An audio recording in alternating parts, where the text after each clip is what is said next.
Nabi sallallahu alayhi wa sallam dit dans un hadith Soumu li ru'yatihi wa aftiru li ru'yatihi, c'est-à-dire jeûnez lorsque vous voyez la nouvelle lune et rompez le jeûne lorsque la lune lorsque vous la voyez également. Donc la question qui revient tout le temps, la problématique, c'est quelle est véritablement la cause du début du jeûne de Ramadan, c'est-à-dire qu'est-ce qui va rendre obligatoire le mois de Ramadan. Donc face à cette question, nous avons deux types de personnes, deux groupes de personnes. Les personnes qui prennent le texte dans son sens littéral, et qui disent que Nabi sallallahu alayhi wa sallam a dit de jeûner quand on voit la nouvelle lune. D'accord?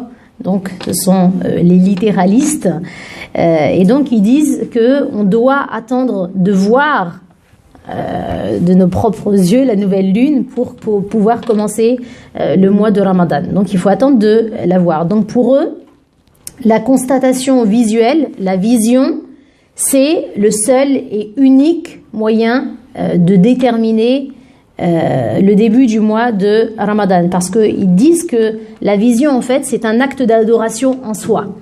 D'accord? Sauf que Nabi sallallahu alayhi wa sallam nous demande d'attendre de voir la nouvelle lune. Pour quelle raison? Parce que tout simplement, c'était le seul moyen dont il disposait à l'époque pour savoir si le mois de Ramadan était entré ou pas. Et la preuve, c'est que Rasulullah sallallahu alayhi wa sallam nous dit dans un hadith « Nahnu ummatun ummiya la naktubu wa la nahsubu ». Il dit « Nous sommes une communauté illettrée, nous ne connaissons ni l'écriture ni le calcul ». Donc, Nabi alayhi salatu wa sallam se justifie ici. Pourquoi est-ce qu'on attend de voir la nouvelle lune? Parce qu'on ne sait pas écrire et on ne sait pas compter. Donc ça veut dire que si on savait compter, très probablement on n'aurait pas besoin d'attendre la nouvelle lune et on serait en train d'essayer de compter pour savoir quand est-ce que le mois de Ramadan va effectivement commencer. Donc là, en effet, si on arrive à savoir de façon certaine, de façon sûre, de façon catégorique, quand est-ce que le mois de Ramadan va commencer, bien entendu, on se doit de commencer. Si j'attends de la voir alors que le ciel est recouvert, j'arrive pas à la voir, eh bien, tout simplement, je risque de rater un jour de jeûne. Je ne vais pas jeûner alors que la lune, en réalité, elle est née, et j'ai des moyens sûrs aujourd'hui et certains pour me dire qu'elle est née. Donc, dans ce hadith, Nabi sallallahu alayhi wa sallam nous donne deux choses. Il nous donne le moyen et il nous donne la finalité. Le moyen, c'est le fait d'observer la nouvelle lune, si elle est née ou pas. Et la finalité, c'est de s'assurer que le mois de Ramadan est entré.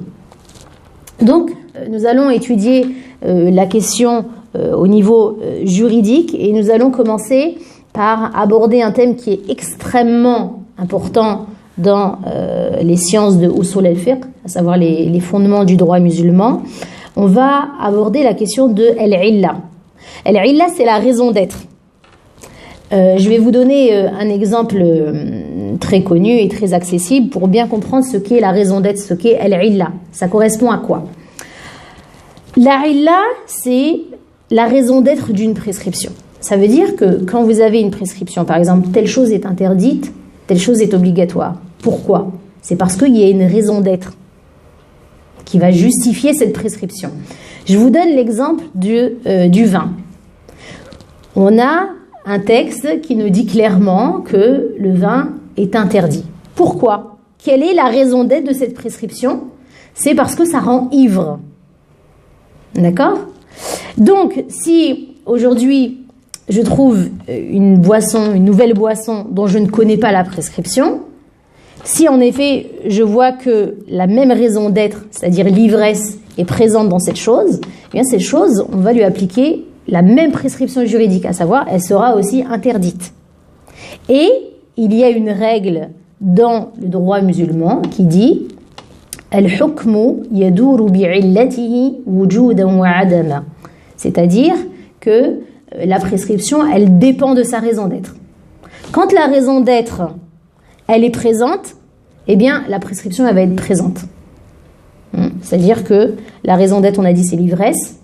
Si je trouve cette caractéristique dans une nouvelle boisson, la prescription, elle sera présente. Je dirais que, en effet, c'est interdit. Si la raison d'être, elle n'est pas présente, j'ai une boisson, il y a rien du tout qui rend enivrant dedans, donc la prescription, elle n'est pas présente. D'accord ? Et donc ça, c'est quelque chose de très important. Par exemple, quand vous allez être en voyage, quelle est la raison d'être qui fait que vous êtes autorisé à raccourcir vos prières et les regrouper? La raison d'être, c'est le voyage. Souvent, on pense que c'est la difficulté. Mais ça peut pas être la difficulté. Pourquoi ? Parce que la difficulté, c'est pas quelque chose qu'on peut mesurer. D'une personne à une autre, ça dépend. Peut-être que moi, je vais faire 300 km et je vais éprouver aucune difficulté à voyager, alors qu'une personne va faire 150 km et va être malade sur la route, etc. Donc la raison d'être ici, du fait de raccourcir la prière et de la regrouper, c'est le voyage. Comme ça, c'est quelque chose qu'on peut mesurer. Dès lors que vous avez accompli une certaine distance, vous êtes autorisé à raccourcir vos prières et les regrouper. Et ça, c'est vrai que c'est pas compris en général. C'est pour ça qu'on entend souvent des personnes dire « Moi, j'ai fait que 100 km, je vais pas raccourcir ma prière et la regrouper, il y a aucune difficulté. À l'époque, ils voyageaient dans le désert, c'était difficile, etc. Mais pourquoi aujourd'hui, moi, je vais regrouper ma prière et la raccourcir ?» Non, la raison d'être, c'est pas la difficulté, c'est le voyage. D'accord ? El-Muhim. Donc, pour en revenir à notre sujet, maintenant que vous avez compris, je l'espère, la raison d'être, donc on doit s'interroger sur la raison d'être de ce hadith. Pourquoi est-ce que An-Nabi sallallahu alayhi wa sallam a dit de voir si, de visionner et de voir si la nouvelle lune, elle est née ou pas? Comme on l'a dit, c'est tout simplement parce que c'est ce qu'ils avaient seulement à l'époque. C'est tous les moyens qu'ils possédaient à l'époque pour savoir si le mois de Ramadan était né ou pas. Et donc, Cheikh Mohamed Ahmed Shakir, qui est spécialisé dans les sciences du hadith, justement a fait une fatwa à ce sujet déjà à l'époque et disait que la raison d'être, c'était justement ce que Nabi alayhi sallam a évoqué dans le hadith, à savoir que la communauté était illettrée. Donc, on rappelle, ça ne veut pas dire qu'on n'a pas droit de calculer. Parce que sinon, ça revient à dire que on n'a pas droit d'écrire dans ce cas-là, et on n'a pas droit de calculer, puisque dans le hadith, Nabi alayhi sallam dit que ni on écrit, ni on calcule. Si certains veulent prétendre qu'on n'a pas droit de calculer. El-Muhim. Donc, il dit que la raison d'être du début de Ramadan, c'est de ce hadith, c'est qu'on est une communauté illettrée. Donc, si on a recours à un moyen qui est sûr et certain, eh bien, on doit avoir recours à ce moyen. Pourquoi ? Parce que notre illa, notre raison d'être, elle a disparu.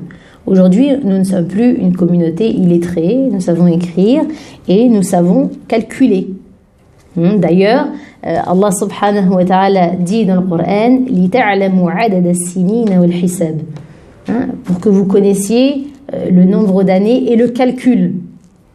Pourquoi est-ce que Allah subhanahu wa ta'ala nous demande de rechercher le calcul, d'apprendre le calcul, si après on nous dit bah non, il ne faut pas utiliser le calcul? C'est quelque chose qui n'est pas logique. La sunna ne peut pas aller à l'encontre du Coran. Allah Azza wa Jalla nous demande d'apprendre le calcul, c'est pour l'utiliser. On ne peut pas dire que Dieu nous demande d'apprendre le calcul et après on dit non, par contre il ne faut pas l'utiliser. Il n'y a pas de logique dans cela. Ensuite donc, il y a ce qu'on appelle sabab al-shar'i, la cause juridique du jeûne. Donc c'est ce qu'on disait. Est-ce que l'obligation du jeûne est liée à la vision ou est-ce que c'est lié à l'entrée effective du mois de Ramadan? Et on a aussi un autre livre qui est très connu dans le domaine, qu'on a l'habitude de citer, que vous avez certainement, dont vous avez certainement entendu parler, c'est le livre de Cheikh Faisal al-Mawlawi, qui dit que c'est l'entrée effective du mois de Ramadan et que l'observation, la vision oculaire, ça ne constitue c'est juste un moyen de parvenir à cela. Donc si aujourd'hui j'ai un autre moyen, eh bien je dois avoir recours à celui-ci. Pourquoi? Parce que je suis face à deux choses. Je suis face à quelque chose qui est relatif et je suis face à quelque chose qui est catégorique. Donc j'ai la vision qui est relative et j'ai le calcul qui est catégorique. Donc ce qui est toujours prioritaire, c'est ce qui est catégorique.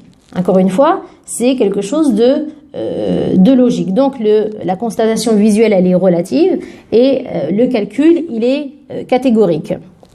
Donc je vais utiliser le calcul pour être sûr, parce qu'aujourd'hui ça constitue une science qui est sûre. Et d'ailleurs, chaque jour, quand on fait nos prières, on se base sur quoi? On se base sur le calcul. On a tous un calendrier chez nous avec les horaires de prière. Le calendrier, ça fait 1 an qu'on l'a, on utilise ce calendrier. Ou bien, avec nos smartphones, on a tous Muslim Pro qui nous rappelle Allahu Akbar quand vous êtes au centre commercial, tout le monde sait que c'est l'heure de la prière. Vous savez que c'est l'heure de l'Asr, mais c'est pas parce que vous avez regardé dans le ciel, il est où le soleil, alors est-ce que mon ombre a fait le double de ma taille, qui fait ça aujourd'hui? Tout le monde se base sur le calcul. Comment dans ce cas-là, aujourd'hui, on peut dire que non, on n'utilise pas le calcul? C'est contradictoire. J'utilise le calcul tous les jours de l'année, 5 fois par jour, et arrivé à Ramadan, non, là, il faut plus que j'utilise le calcul. Donc là, il y a une contradiction par rapport à ce point-là. Donc, le fait d'avoir recours au calcul, c'est un moyen qui va nous permettre d'atteindre la finalité de la législation. Et ça, c'est quelque chose qui est très important. Ne pas s'arrêter seulement à la littéralité du texte. Je vous donne un exemple. Le Nabi sallallahu alayhi wa sallam dit que lorsque quelqu'un va faire ses besoins, eh bien, il doit utiliser 3 pierres pour se purifier de l'impureté. Vous allez aux toilettes, vous utilisez 3 pierres. Qui aujourd'hui a un seau dans ses toilettes avec des pierres? Est-ce que quelqu'un dans cette salle a un seau avec des pierres pour se purifier? Non? J'espère. Donc là, on comprend que les pierres, c'est un moyen pour parvenir à la finalité. La finalité, c'est quoi ici?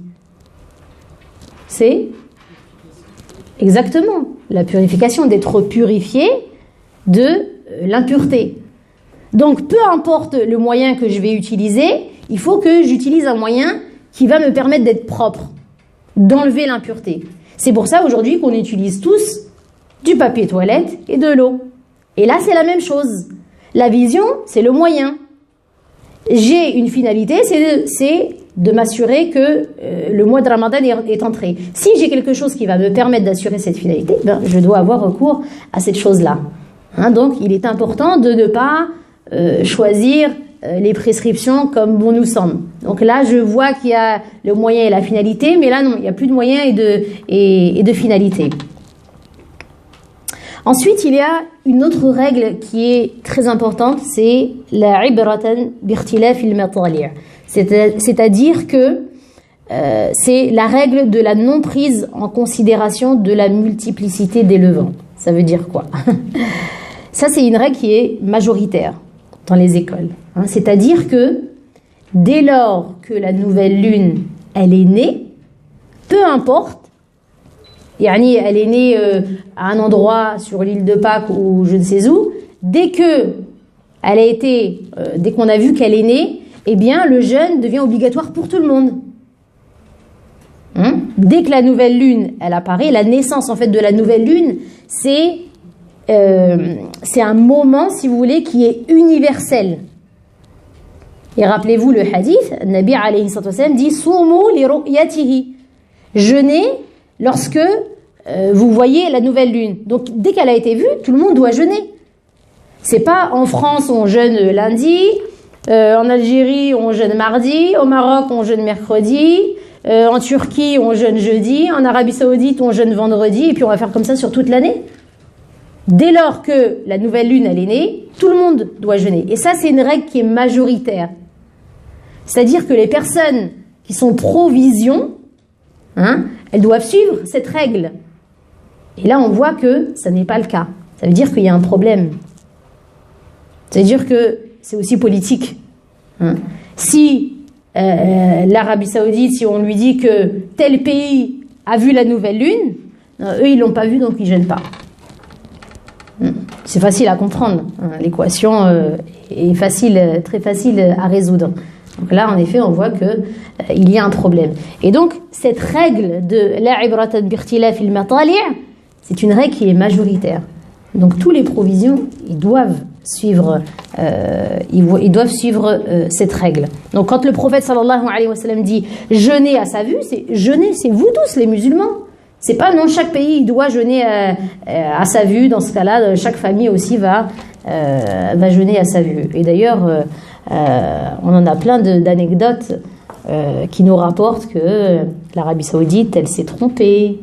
Vous savez qu'à l'époque même, je ne sais pas quel est le système aujourd'hui, mais à l'époque, la première personne qui avait vu la nouvelle lune, elle recevait une enveloppe.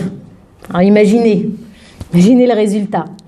Et tous les ans aussi, on apprend que au début, ils se sont basés sur la vision et finalement, à la fin, c'était le calcul, etc. Donc, malheureusement, du coup, on est pas mal perdu par rapport à ce point-là. Ensuite, pour rejeter le calcul, beaucoup de personnes disent qu'il y a soit un consensus, soit sur la question, soit que c'est l'avis de la majorité. Mais c'est faux. Il n'y a pas de consensus qui existe sur la question. Vous savez, c'est quoi un consensus? Un consensus, ça veut dire que tous les mujtahids, un mujtahid, c'est un savant en fait qui fait un effort d'interprétation, qui déduit des prescriptions divines. C'est-à-dire, ils font un travail d'ijtihad, d'interprétation pour dire, par exemple, la cigarette c'est interdit. Et tous les mujtahids du monde, ils vont dire, voilà, la cigarette c'est interdit. Si c'était le cas, par exemple, eh bien, ça deviendrait une loi définitive et immuable. C'est-à-dire que on ne peut pas sortir en fait du cadre de cette loi. Donc tous les mujtahids sont d'accord pour dire que c'est interdit. Okay ? Donc certains disent qu'il y a un consensus sur cette question, mais il n'existe pas de consensus sur cette question. Et dans les différentes écoles, on a différents avis sur la question. On a des divergences qui sont rapportées sur la question. Par exemple, chez les Hanafites, une de leurs références, Ibn Abdi ou bien Al-Nawawi chez les Shafi'ites ou encore l'imam Al-Qarafi chez les Malikites. Tout cela rapporte des divergences quant à la question. Il y a seulement les Hanbalites qui rejettent le calcul astronomique. Donc soit on a des personnes qui disent qu'il y a un consensus sur la question, donc il suffit de revenir, de retourner à notre héritage islamique pour voir qu'il n'existe pas de consensus sur la question. Soit ils vont dire que c'est l'avis de la majorité. Mais quand on parle de l'avis de la majorité, il faut être prudent. De quelle majorité est-ce qu'on parle? Si je vous pose une question,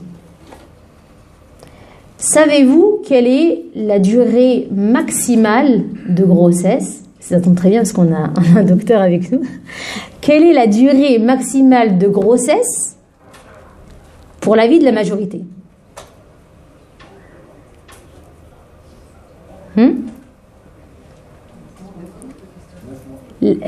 C'est très bien. c'est pas l'avis de la majorité. La question, c'est, il y a une sœur qui a dit qu'elle n'avait pas compris la question. En fait, la majorité des savants dans les 4 écoles, hein, ils disent que, en fait, ils se sont posé la question jusqu'à combien de temps, en fait, elle peut durer une grossesse au maximum. Nous, ce qui est connu, c'est qu'elle dure 9 mois maximum. Hein, ça dépasse de quelques jours, on déclenche la grossesse. Hein, on déclenche l'accouchement, pardon. D'accord? Donc, la vie maximale de grossesse, pour la vie de la majorité, c'est 4 ans. Est-ce qu'aujourd'hui, quelqu'un va dire c'est 4 ans? À qui vous allez faire croire que on peut être enceinte pendant 4 ans? Déjà 9 mois, machallah. C'est long. Docteur, c'est possible d'être enceinte pendant 4 ans? C'est pas possible. Donc quand on parle de la vie de la majorité, il faut faire attention. C'est, quand je dis 4 ans, c'est la vie de la majorité des savants anciens, à l'époque, quand ils n'avaient pas beaucoup de moyens. Par exemple, une femme faisait une grossesse nerveuse. On sait ce que c'est une grossesse nerveuse. Donc elle a tous les symptômes d'une femme enceinte, mais elle n'est pas enceinte. Elle a plus de menstrues, son ventre y gonfle, elle a des nausées, elle devient exécrable. Ça fait partie des signes aussi. Donc elle avait tous ces symptômes, mais en fait elle n'était pas enceinte. C'était une grossesse nerveuse, sauf qu'après le temps passe et un jour elle tombe enceinte. Et le temps qu'après la grossesse elle se fait, etc., ils ont estimé que c'était 4 ans pour la vie de la majorité. Est-ce qu'aujourd'hui, nous on peut dire la vie de la majorité c'est 4 ans, donc c'est ça? C'est aberrant de dire une chose comme ça. Allez dire ça à un médecin qui n'est pas musulman, il va vous dire jamais je vais rentrer dans cette religion dans laquelle il y a aucun sens. Mais c'est juste, le problème, il vient de nous. La majorité, c'est comme ça, donc nous, on suit la majorité. Ok? Il y a cette première question par rapport à la majorité. Donc, la majorité des savants qui ne se basaient pas, quand on dit qu'ils n'avaient pas recours, ils n'étaient pas pour l'avis du calcul, c'était la majorité des savants anciens. Première chose. Deuxième chose, de quel calcul est-ce qu'ils parlaient? Est-ce qu'ils parlaient du calcul dont nous, on parle aujourd'hui? Non. Ils ne parlaient pas du même calcul. Le calcul de l'époque dont ils parlaient dans les différentes écoles, c'était le calcul des astrologues, qui était une science qui était très relative et sujette aussi à l'erreur. Et on considérait aussi les astrologues comme des charlatans. Donc forcément, même si nous on vivait à leur époque, on n'aurait pas recours à ce calcul. Mais le calcul dont on parle nous aujourd'hui, il est différent. C'est pas le même. On parle pas du même calcul. Donc ça, c'est aussi quelque chose qu'il faut prendre en considération. Également, les savants de l'époque étaient opposés au calcul parce que il était sujet à l'erreur. Le calcul était sujet à l'erreur et c'était très difficile d'avoir des résultats, etc. Donc ça veut dire que en sens inverse, si eux vivaient aussi à notre époque et avaient connaissance de ce calcul qui n'est plus sujet à l'erreur, eh bien ce seraient des pro-calculs. D'accord? Donc quand on dit que c'est l'avis de la majorité, je suis l'avis de la majorité, c'est pas logique. C'est comme si je disais que je suis l'avis de la majorité qui dit que la période maximale de grossesse c'est 4 ans.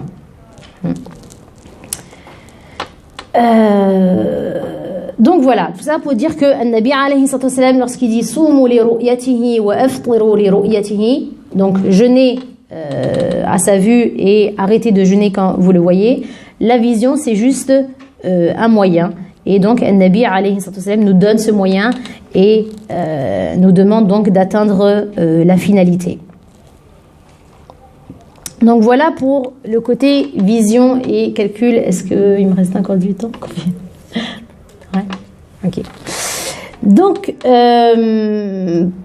après, par rapport au début donc du mois de Ramadan, ce qui nous est demandé, c'est comme le dit Allah subhanahu wa ta'ala, fas'alu ahla dhikri in kuntum la ta'lamun. Demandez aux gens de science si vous ne savez pas. C'est-à-dire que quand on a une question, c'est à des personnes qui sont spécialisées dans le domaine théologique qu'il faut se renseigner. Aujourd'hui, malheureusement, on va chercher sur Google, sur YouTube, tous les chouyours du net, ou bien des instances plus ou moins représentatives dans lesquelles il n'y a pas de savants. Et on oublie de demander aux premières personnes concernées. Si j'ai un problème médical, je vais m'adresser à un médecin. Et je ne vais pas m'adresser à n'importe quel médecin. Si j'ai un problème au cœur, je ne vais pas aller voir le neurologue. Je ne vais pas aller voir l'ophtalmo. Je vais aller voir un cardiologue parce que ma santé, elle est importante. Je ne vais pas non plus aller voir mon voisin qui a l'habitude de regarder le magazine de la santé sur Arte. Je vais demander à un médecin. Or, nous, avec notre religion, c'est ce qu'on fait. J'ai demandé à telle personne qui donne des cours à la mosquée, qui n'a jamais étudié la théologie musulmane.